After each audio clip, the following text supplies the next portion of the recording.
A judge has rejected a Twitter lawsuit against the U.S. government that sought to inform the public about federal surveillance requests.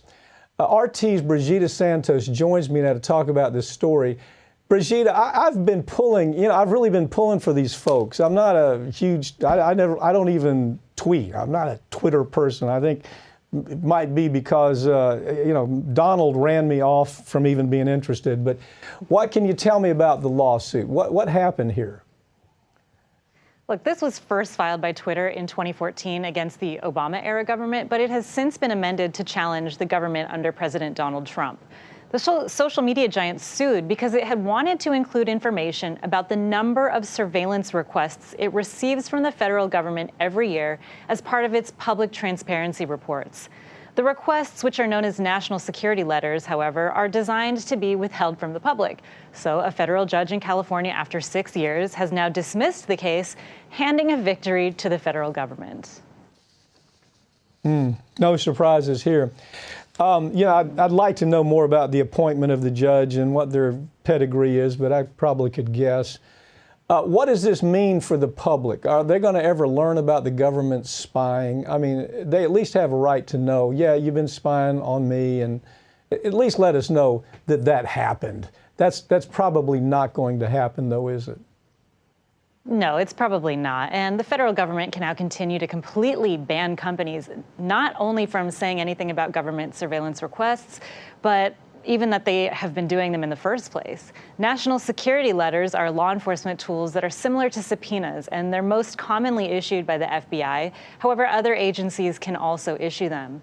NSLs force companies to turn over information about certain customers for national security-related investigations. But there's no way for companies to even know whether the government is legally doing this or whether they're violating the law with these requests. So these companies are now forbidden from disclosing how many requests they've received or that they've received any in the first place. All we know is that the federal government has issued over 300,000 NSLs in the past 10 years. We don't know where they were issued or what they were issued for. We try to call balls and strikes on this show as much as possible, and people get mad at us because we're not tribal and we don't have one position. So the balls and strikes in this situation is the other side of the story, is when we compare how we have been able to suppress terrorist activity in the United States because of this type of spying. It's nothing less than spying. That's what it is. That when we compare ourselves to Europe and Asia and other parts of the world, we have done far, far superior. And when you build in this is the argument is this is part of the reason. But the empirical data is we have done far, far better than the rest of the world. And so we hear that argument. Whether it's accurate or not, I don't know. But the argument is certainly out there. If you compare apples to apples, yes, we're doing far better. As far as the First Amendment goes, is this a violation of the First Amendment? I don't know how it could not be, but tell me what your opinion is.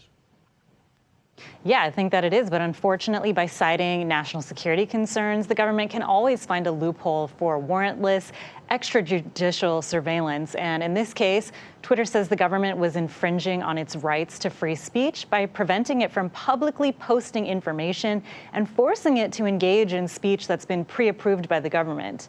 But this goes deeper because the government often passes that from these social media companies then down to consumers and users by basically forcing us to squash our own speech. And when we talk about social media, they're also collecting massive amounts of data on people. So they're also doing their own form of corporate spying. And while the government can't legally squash free speech, of course, unless it's given it this loophole of national security, private companies can squash that free speech. They are free to do that.